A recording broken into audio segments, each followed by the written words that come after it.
glorioso Rey, poderoso en majestad, tú eres santo, tú eres digno, tú eres Dios.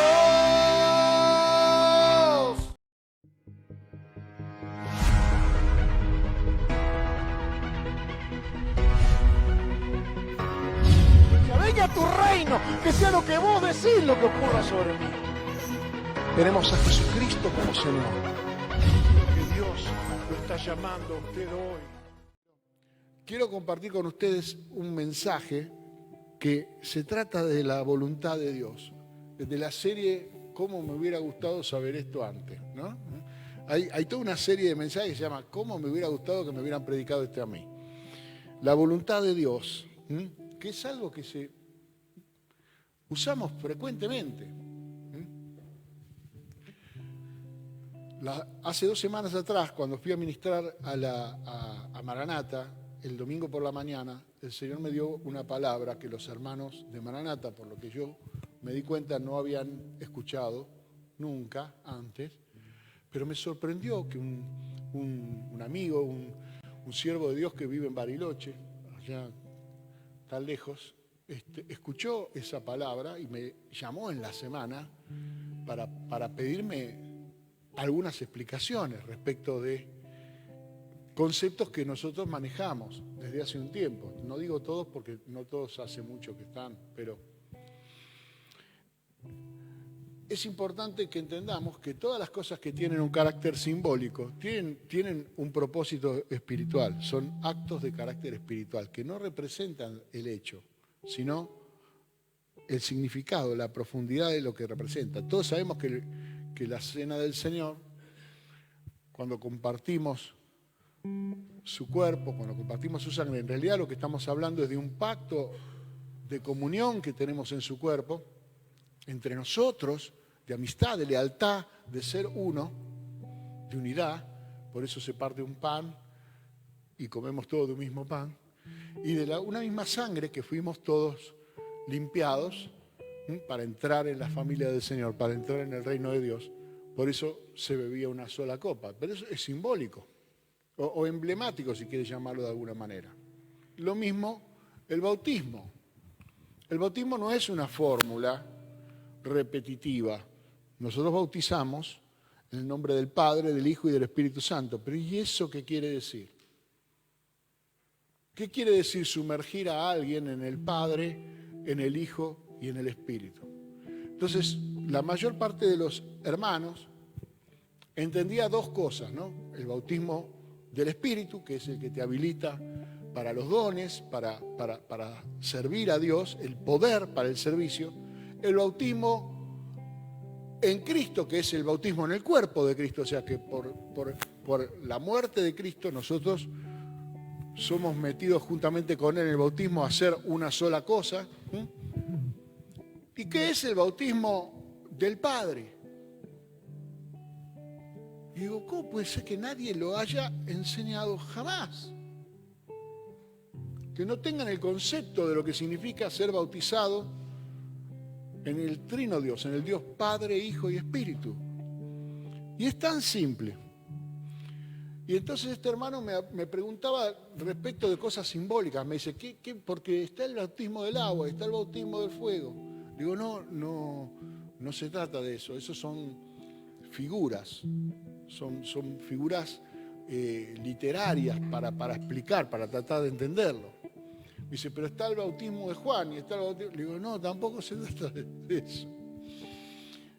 Se trata de que entendamos que Dios en la Trinidad, en su carácter, ha asumido diferentes roles para que nosotros podamos entenderlo. El rol del Espíritu Santo es la habilitación para darnos a nosotros la capacidad de glorificar a Cristo y de glorificar al Padre. Fíjese que dice Juan capítulo 15, verso 8, dice, habla acerca de estar con Jesús, de estar unido a Jesús, de estar en unidad, de estar bautizados en el cuerpo. Yo soy la vid verdadera, mi Padre es el labrador, todo vosotros sois los pámpanos, permaneced en mí, separado de mí nada podéis hacer. O sea, es un bautismo de unidad. ¿Para qué? Dice, en esto es glorificado mi Padre, Juan 15:8, en que llevéis mucho fruto y seáis así mis discípulos. Es decir, estar en el cuerpo de Cristo, estar unido, glorifica al Padre. La obra de Cristo de mantenernos unidos en un cuerpo, de que seamos una iglesia, glorifica al Padre. Cuando nos dividimos, cuando nos separamos, cuando tomamos distancia, eso no trae gloria al Padre. Es lo que Cristo está diciendo ahí. En Juan, más adelante, 16:14, está hablando de la obra del Espíritu Santo. Fíjese, la obra de Cristo de reunirnos a nosotros en una iglesia. Él vino a edificar una iglesia, Él vino a anunciar un reino. Le dijo a Pedro, ustedes lo han leído, sobre esta roca edificaré mi iglesia. Así que es un trabajo de Cristo. Eso glorifica al Padre, nuestra unidad en Cristo glorifica al Padre. Se lo repito porque nadie se lo enseñó. Y en Juan 16:14 habla de la obra del Espíritu. Está hablando del Espíritu, el Paracleto, el ayudador, el que nos consuela. Dice, Él me glorificará. El Espíritu glorifica al Hijo. Porque tomará de lo mío. ¿Y qué es lo que tiene Jesús? Toda potestad en el cielo y en la tierra. ¿Qué es lo que tiene Jesús? Su carácter de intercesor a la diestra del Padre. ¿Qué es lo que tiene Jesús? ¿Qué es lo que Jesús recibió al resucitar de entre los muertos y sentarse a la diestra de Dios? Autoridad. El Espíritu Santo glorifica a Cristo. Él tomará de lo mío y os lo hará saber. ¿Qué tiene también? La revelación, el conocimiento del pensamiento de Dios. En 1 Corintios dice que el Espíritu sabe todo lo que la mente piensa, sabe todo lo que el hombre piensa, su propio espíritu. ¿Cómo no sabrá el Espíritu de Dios lo que piensa Dios? O cómo el Espíritu de Dios es en nosotros la mente de Cristo. Cómo se revela la mente de Cristo en nosotros. Con profecía, con interpretación de lengua, con palabra de ciencia, con palabra de sabiduría, con discernimiento de espíritu. Con cosas que son mucho más para nuestra sabiduría y para nuestro manejarnos en un mundo. Recuerde que nosotros somos una embajada en un país hostil. Somos embajadores de un reino que se metió en los asuntos de un sistema que está bajo el maligno. Entonces, el bautismo en el Padre es simple. Los dones son del Espíritu, dijimos. Los ministerios, el servicio, el cuerpo, la iglesia, la razón de ser de que existe una iglesia, es de Jesucristo. Y cuando en 1 Corintios, en el capítulo 12, habla de esas operaciones, las operaciones, no se refiere a las operaciones, o sea, es una palabra que está caprichosamente puesta ahí. Se refiere a la mesa de operaciones, se refiere al lugar donde se decide qué hacer. Es decir, el bautismo en el Padre, la obra del Padre, es el propósito. El Padre es la raíz de la razón de la creación del hombre, de la redención por Cristo y de la llenura del Espíritu. O sea, el Padre es el origen del plan. Es el propósito. Por eso cada vez que habla la Biblia de la voluntad de Dios, y siempre que se habla de la voluntad de Dios, en el Nuevo Testamento se refiere mayormente al Padre se refiere como Dios, al Hijo se refiere como el Señor, y al Espíritu, bueno, ya lo explicamos, como el Espíritu. Amén. Es que entendamos que un creyente que ha sido bautizado en el nombre del Padre, del Hijo y del Espíritu Santo, tiene el poder del Espíritu Santo, tiene la capacidad, el ministerio de Cristo, pero tiene una cosa mucho más importante, tiene la voluntad del Padre, tiene que entrar en la voluntad del Padre. O sea, no fuimos llamados sin un propósito, fuimos llamados para vivir en el medio, centro exacto de la voluntad de Dios. Es en el lugar donde está nuestro éxito, nuestra felicidad, nuestro gozo, nuestra paz está en el centro de la voluntad de Dios. Cuando nos corremos es cuando tenemos todas las dificultades que tenemos generadas por nosotros, no las dificultades que se levantan del mundo.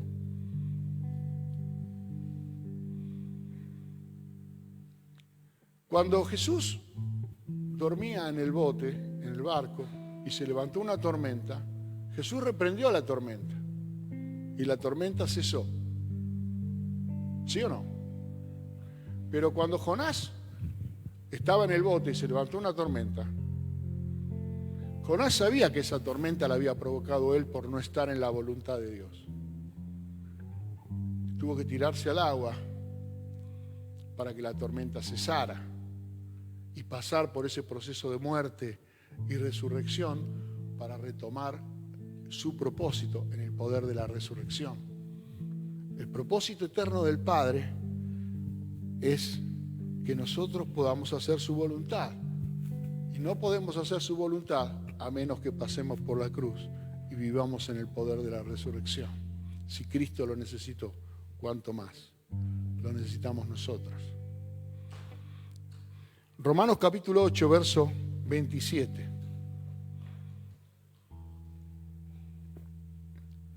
Habla de la obra del Espíritu Santo. Yo no sé si me estoy explicando bien, pero creo que me va a entender, porque voy a tratar de ser ahora lo más concreto posible. Mas el que escudriña los corazones, dice, sabe cuál es la intención del Espíritu, porque conforme a la voluntad de Dios, intercede por los santos. Dios es el que escudriña la mente y el corazón. El que escudriña los corazones es Dios. Lo hemos leído en el libro de Apocalipsis, lo hemos leído a través de los profetas. Yo, el Señor, que escudriño la mente y el corazón, Él se presenta así, como alguien que está todo el tiempo observando tus pensamientos y tus sentimientos. Le son presentes. Entonces, como sabe, nuestros pensamientos y nuestros sentimientos y mayormente no son adecuados, entonces puso su espíritu en nosotros para tener algo que sí quiere ver, que sí quiere oír.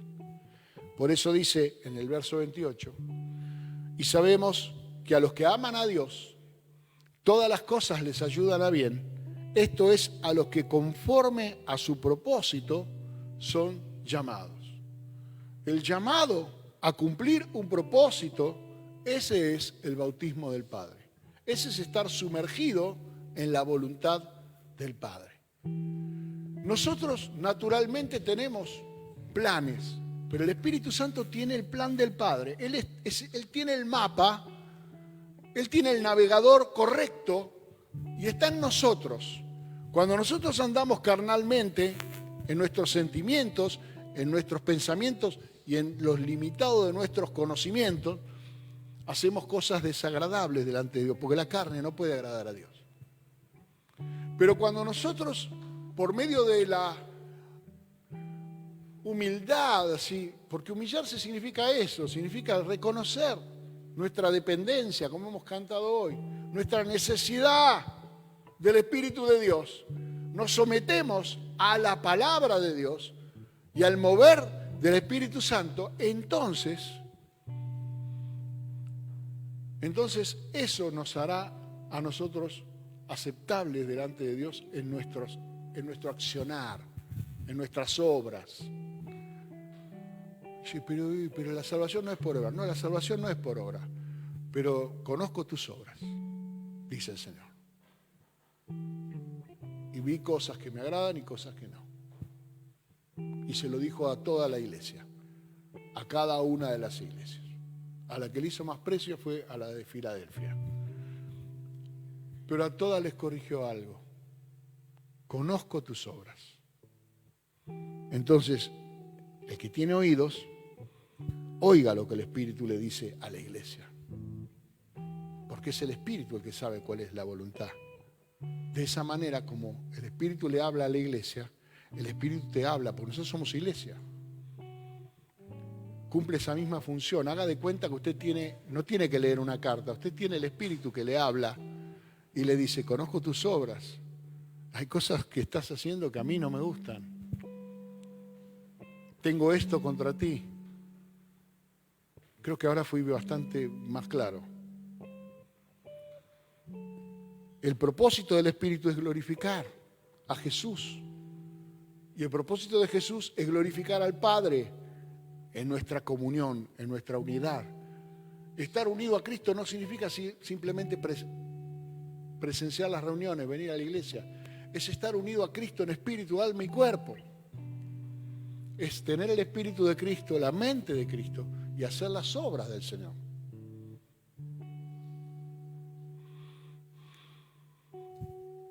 Mateo capítulo 7, verso 21, un versículo que todo el mundo conoce.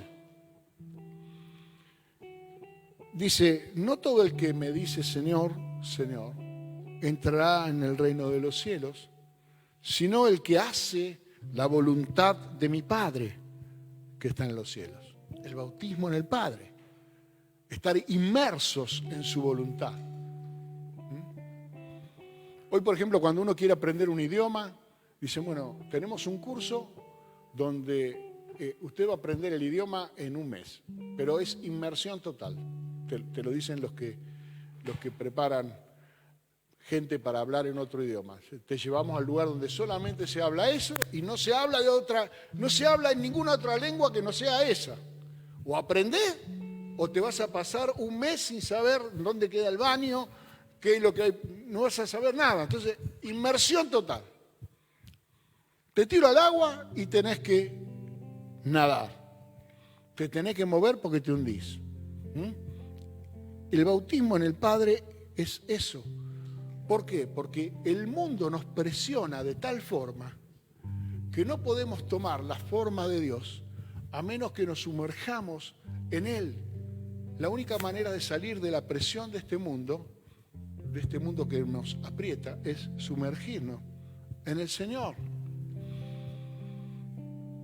No os conforméis a este siglo, sino transformaos por medio de la renovación de vuestro entendimiento, para que comprobéis cuál es la buena voluntad de Dios, agradable y perfecta. Es decir, usted quiere comprobar la voluntad de Dios, que es agradable. No tenga temor, es agradable y es perfecta. La voluntad de Dios es agradable. A usted no le va a desagradar, ni va a encontrar fallas en el propósito, en el plan de Dios.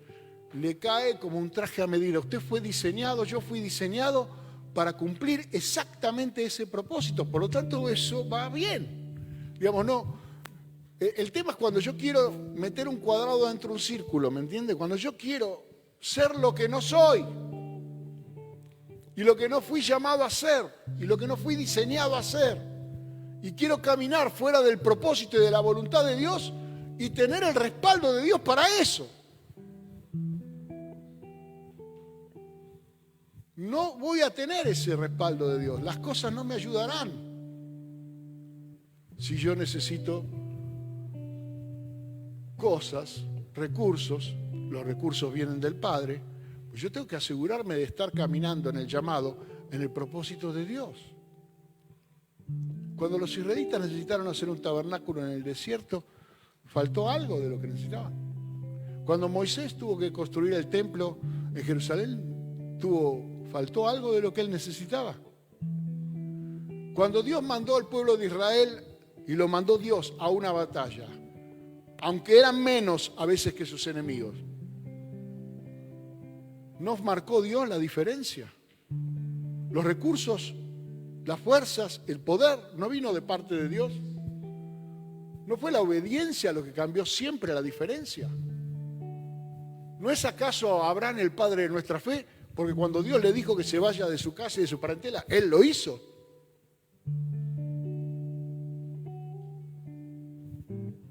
¿No vemos en los hombres de Dios que la fe siempre se comunica con hechos? Noé no construyó un arca. Abel no dio un sacrificio más excelente que Caín. Moisés no volvió a un pueblo del cual él había salido 40 años para conducirlos a la libertad sin ver más que al invisible.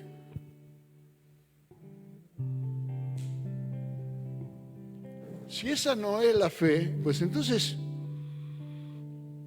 pareciera que son cuentos de la escuela dominical. Pero cada mañana que usted invoca y dobla la rodilla, usted llama al Dios de Elías, al que abrió el Mar Rojo, al que le dio de comer a 5.000 con unos pocos panes y unos pocos peces, al que levantó de los muertos a Jesús. Y todo ese poder tiene un solo propósito: que usted pueda cumplir con la voluntad del Padre. Que usted no adopte la forma de las presiones del mundo. No se conforme a este siglo significa no te amoldes. No te amoldes a lo que este mundo dice que está bien y que está mal, sino sé transformado, modificado, cambiado, para poder entonces ahí sí voy a comprobarla. Bueno, yo veo mucha insatisfacción en los hermanos. Me preocupa. No está ese contentamiento en el Señor. No está el fruto del Espíritu, que es paz y gozo. No lo expresan. Expresan sus crisis, sus problemas, sus dificultades, sus quejas, sus dolencias. Todo eso. No está mal que lo hagan. Lo que está mal es que tengan todo eso. Que no vea poder de Dios. El Evangelio sin poder es una filosofía más. Es el poder de Dios, la fe en Jesucristo, la que hace la diferencia. No es una doctrina más, resucitar de los muertos. Ni es una cosa que pasa todos los días.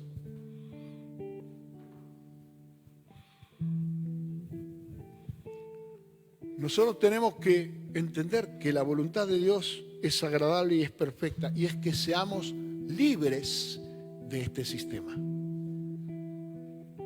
Gálatas 1:4 dice: el cual se dio a sí mismo por nuestros pecados para librarnos del presente siglo malo, conforme a la voluntad de nuestro Dios y Padre. Si lo leemos de atrás para adelante, la voluntad de nuestro Dios y Padre fue enviar a Jesucristo para librarnos del presente siglo malo. El presente siglo malo es el mundo, es el sistema que nos oprime. La voluntad de Dios es que seas libre. La voluntad de Dios nunca te puede meter más al horno. ¿Me comprende? De lo que el mundo te quiere meter. Por eso santo significa separado, llamado afuera, sacado del sistema. Eso es lo que significa santo, sacado del sistema, separado, diferente. No es una palabra religiosa. Agios es una palabra que significa eso.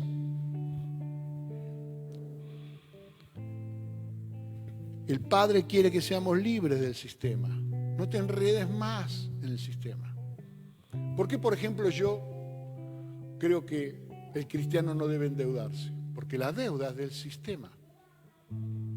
Te enreda en el sistema. ¿Por qué el cristiano debe tener formar su familia en la fidelidad de un matrimonio y tener sus hijos y no vivir en pasión de concupiscencia y no andar en fornicación, en adulterio? Porque eso es del sistema. Más allá de que la Biblia claramente dice que eso está mal. Efesios capítulo 6, verso 6, dice: no sirviendo al ojo como los que quieren agradar a los hombres, sino como siervos de Cristo de corazón, haciendo la voluntad de Dios. Libre del sistema y sirviendo a Cristo. Esa es la voluntad del Padre. Libre del sistema, pero no libre del sistema para no hacer nada, para servir a Jesucristo. Eso es lo que dice aquí. ¿Me comprende? No sirviendo al ojo, no haciendo exhibición, no que te doy un vaso de agua y me saco una selfie y hago remeras que digan qué bueno que soy y hago publicidad, sino sirviendo sin tener que exponerme a la vista de todos al Señor. Al Señor. Primera Tesalonicenses capítulo 4, verso 3. La voluntad del Padre, dijimos, número 1, es ser libre del sistema. Si sos esclavo del sistema, ahí es donde está el problema, por el cual no podés gozar la paz de Dios. El sistema es el que te está oprimiendo y es el que te está exprimiendo. Si no estás sirviendo a Cristo, sos una herramienta colgada en el tablero que se va a oxidar si no se usa.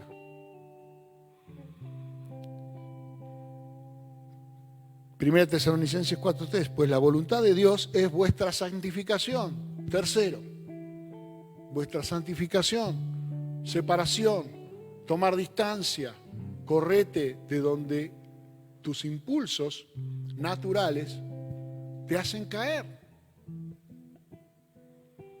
Hay gente que juega con fuego. Está al borde de caer. A veces hay una sonrisa te puede hacer caer. Un chiste te puede hacer caer. Una palabra dicha en el momento inadecuado que salió sin filtro de una cabeza que la pensó.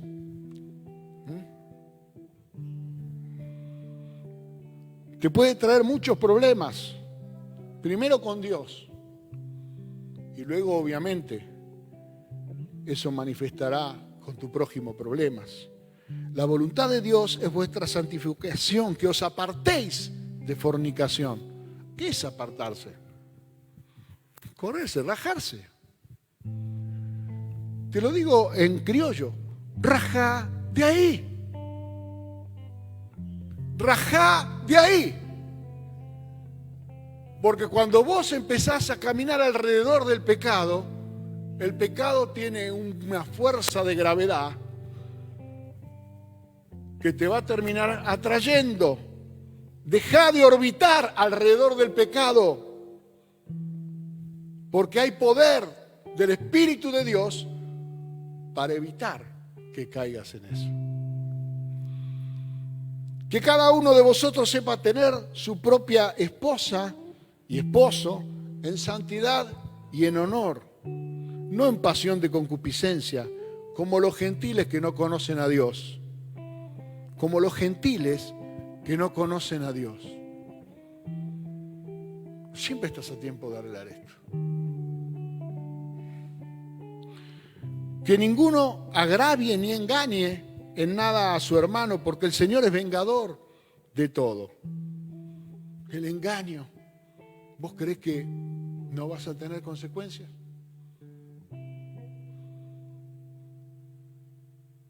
Nosotros somos seguidores de la verdad. Cristo es el camino, la verdad y la vida. La verdad te hace libre. ¿Qué es lo que te hace esclavo? El engaño.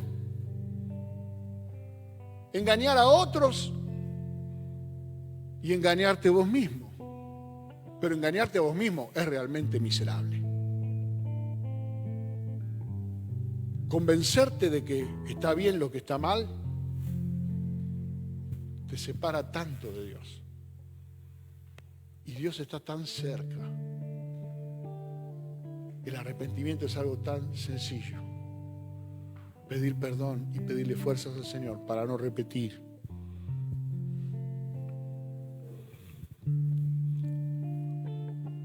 Entonces dijimos, ser libre del sistema, porque uno dice, ¿cuál es la voluntad de Dios? Ser libre del sistema, servir a Cristo y santificarte, consagrarte al Señor. Amén. ¿Qué más? Y sí, 1 Tesalonicenses 5:18. Orad, dad gracias en todo. Sea agradecido, hermano. Sea agradecido. Si el Señor dice que ni un vaso de agua va a quedar sin recompensa, y Él es el Señor. Cuando nosotros recibimos favor de alguien, cuando alguien nos bendice, cuando alguien se preocupa por nosotros, ¿por qué somos tan ingratos? ¿Por qué somos tan indiferentes? La voluntad de Dios es que demos gracias en todo, porque esta es la voluntad de Dios para con vosotros en Cristo Jesús. Libres, sirviendo a Cristo, consagrados y agradecidos. Dimensiones que hacen a Cristo diferente de cualquier hombre que caminó por la tierra. ¿Y todo esto para qué? Primera de Pedro 2:15.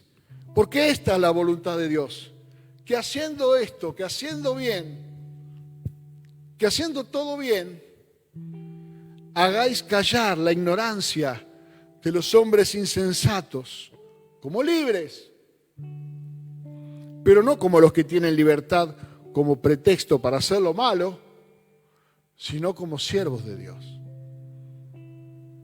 Un pasaje que prácticamente lo dice todo. ¿Por qué debemos andar en buenas obras? No para nuestra salvación, no. No. Somos salvos por medio de la gracia, por la fe en Jesucristo, sino para hacer callar la ignorancia de los hombres insensatos, que en nuestra libertad nos ven que nosotros ponemos igual a Dios como prioridad y al reino como prioridad, aunque somos libres de no hacerlo.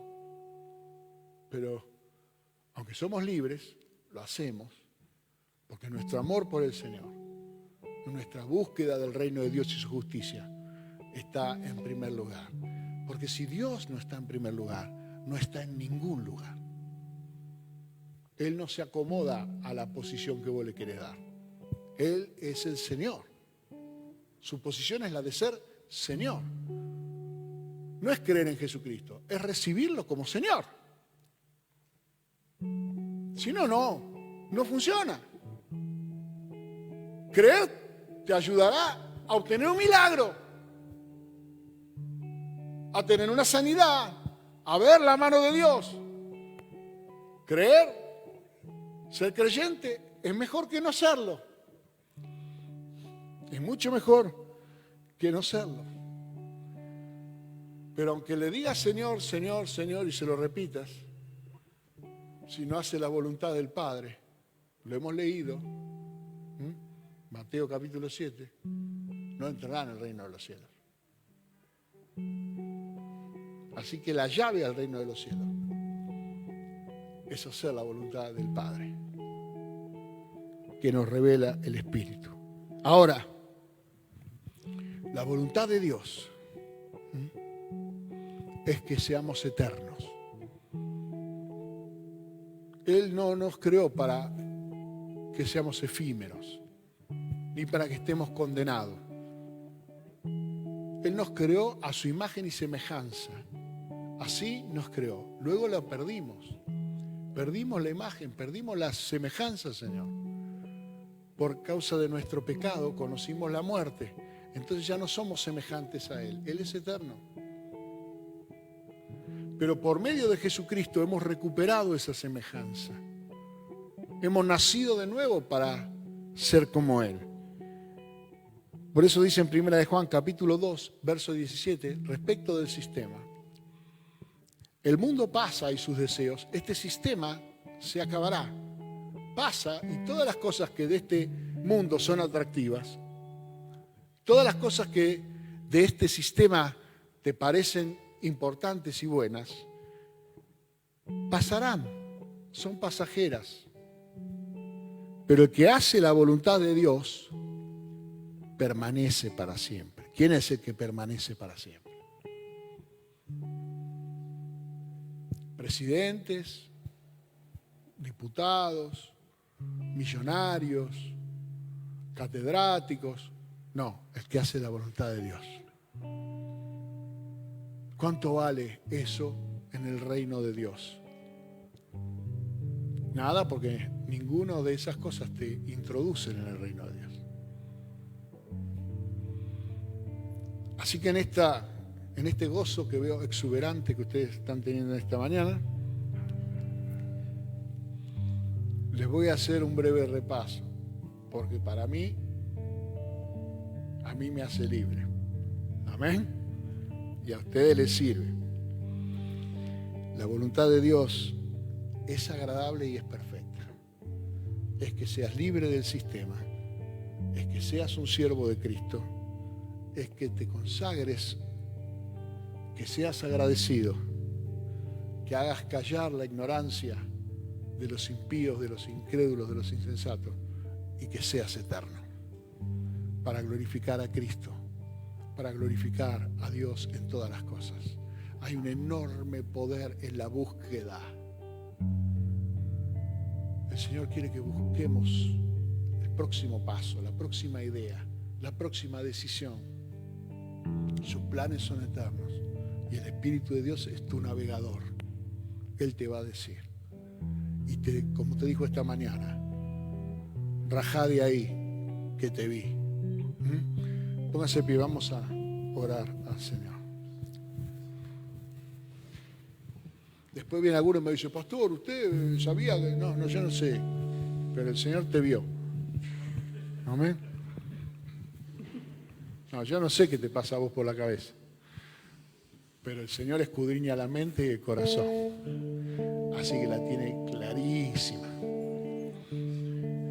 Y nosotros tenemos el Espíritu de Dios, que lo necesito hoy, mañana, pasado mañana, lo necesito cada día más, y cuanto más sensible me haga a escuchar al Espíritu de Dios, más cerca voy a estar de la voluntad del Padre y más claramente voy a experimentar el fruto del Espíritu: paz, gozo, amor, bondad, benignidad, mansedumbre, templanza, paciencia, fidelidad.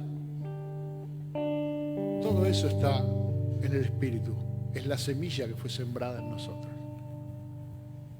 que se llama Jesucristo. Señor, te damos gracias, Señor, esta mañana, porque tu voluntad es agradable y es perfecta.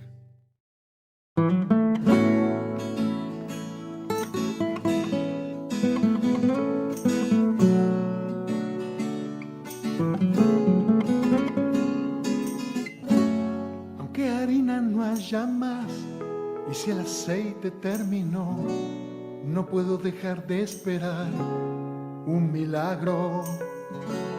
Aunque de frente tenga el mar y el enemigo venga atrás, yo seguiré pidiéndote un milagro. Aunque la tumba se cerró y el cuarto día ya llegó, no puedo dejar de esperar un milagro. Espero un milagro. Tú eres Dios de milagros. No me avergonzaré de esperar de ti un milagro. Espero un milagro. Tú eres Dios de milagros. No me avergonzaré de esperar de ti un milagro.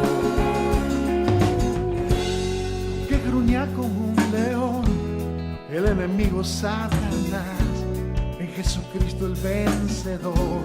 Voy a confiar, espero un milagro. Tú eres Dios de milagros.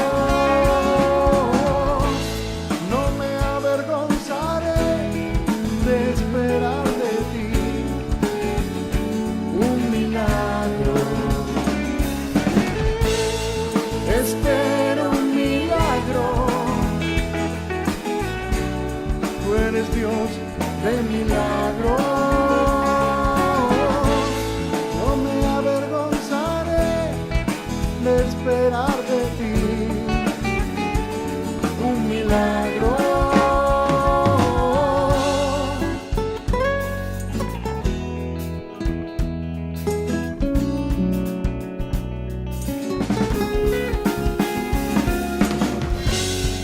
Espero un milagro y no me avergonzaré de esperar